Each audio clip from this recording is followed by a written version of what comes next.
Fried okra, a summer favorite. I worked long and hard to come up with this recipe because the problem always is that the batter doesn't stick to the okra. And I figured out a way to make that happen. First thing you need is really nice okra.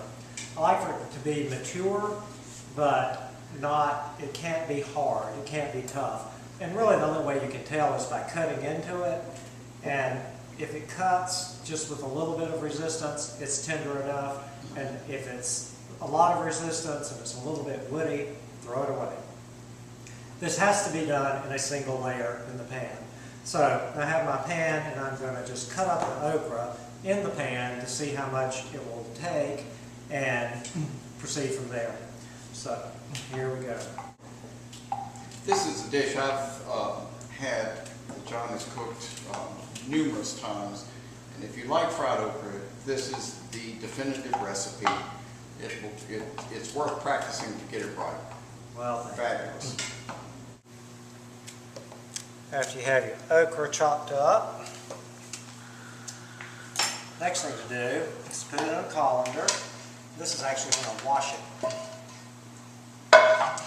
There's another pot. Oops. And then just rinse it in the colander.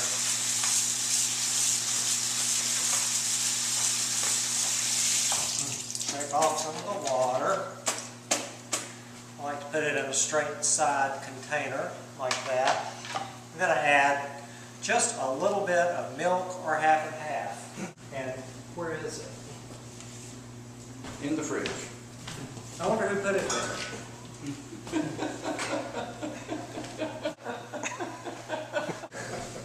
So, add just a little bit of that, maybe a couple teaspoons, just a tablespoon.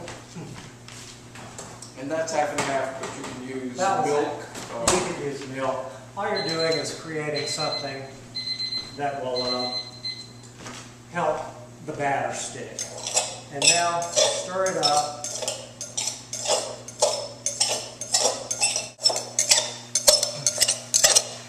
At this point, you want to just let it sit for about at least 10 minutes. All right, the okra has been sitting in this dish with a little bit of milk, and it was wet from being rinsed. And I've stirred it several times. This is yellow cornmeal. It can be white.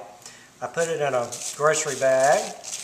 Make sure that you have one that doesn't have a hole in it. Spread it out. Stir up the okra right before you put it in. Get it evenly coated. Pour it on top of the cornmeal. Maybe pour a little bit of cornmeal on top of it. It's not really necessary. And then just use the bag to toss it. You should have enough cornmeal. There's always some dry left, and there will be excess that comes off.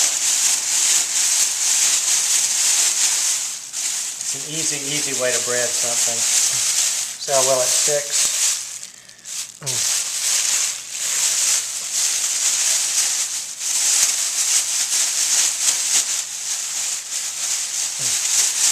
Now, I'll let this sit for about a minute or two, and then we'll shake it again, which will let a little more cornmeal collect to it, and then we'll be ready to fry it. Okay, because this gas stove does not have a lot of BTUs, I can't get enough heat by using just one pan. It loses too much heat when you put in the okra. So I use 2 pans and transfer it from pan to pan, leaving the burner on high under both of them. As you can see, this pan is smoking hot. When you put water on it, it should just absolutely beat up and roll away. These pans have probably been heating for 5 minutes, and that's really not hot enough. So we're just going to wait a minute. Okay, for the okra, it's shallow frying, not deep frying, but you want a generous amount of oil. So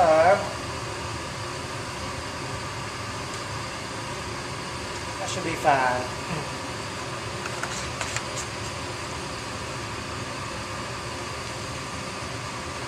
And then the best indication that things are hot enough is when the oil gives off a slight amount of smoke. which I believe this is doing. About a second to get really hot. And we're going to gently put the okra in all at once.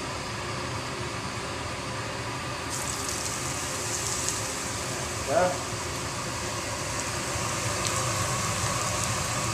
And immediately you want to toss it around and get it coated, and that makes the cornmeal top set.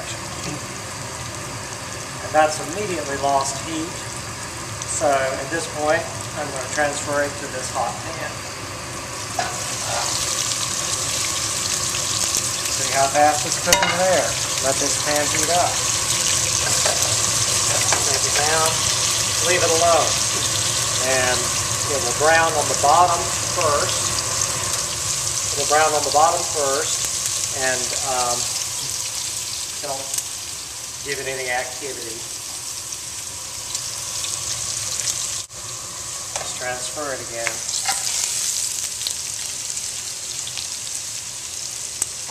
Back on the heat. Alone.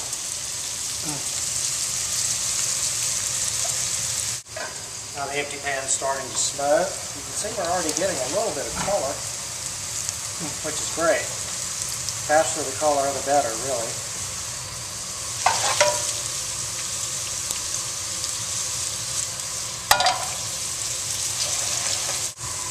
You can see this pan's smoking hot again. And if I shake it, you can see what was on the bottom coming up, and we're getting it brown. Transfer it again.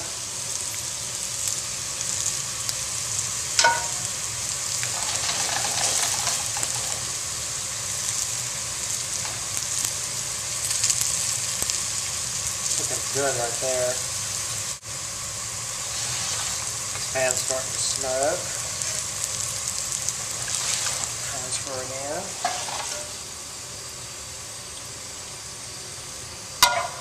As the water cooks out, the frying action becomes less active. This is almost ready. Give it. It may finish in that pan. It is beautiful. Which then, I turn that burner off.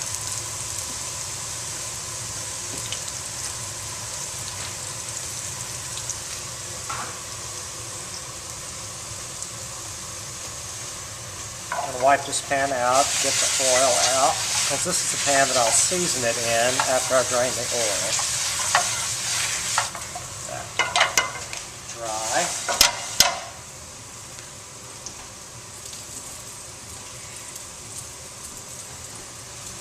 Now, I think that's brown enough.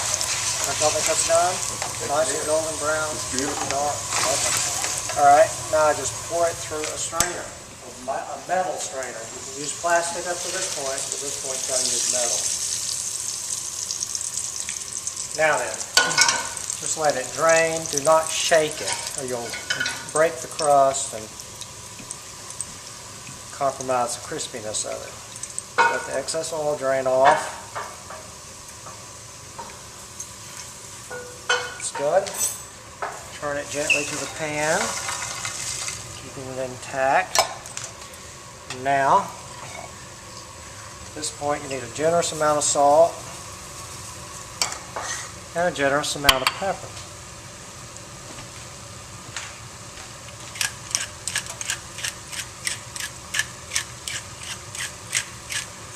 And then, just give it the lightest toss.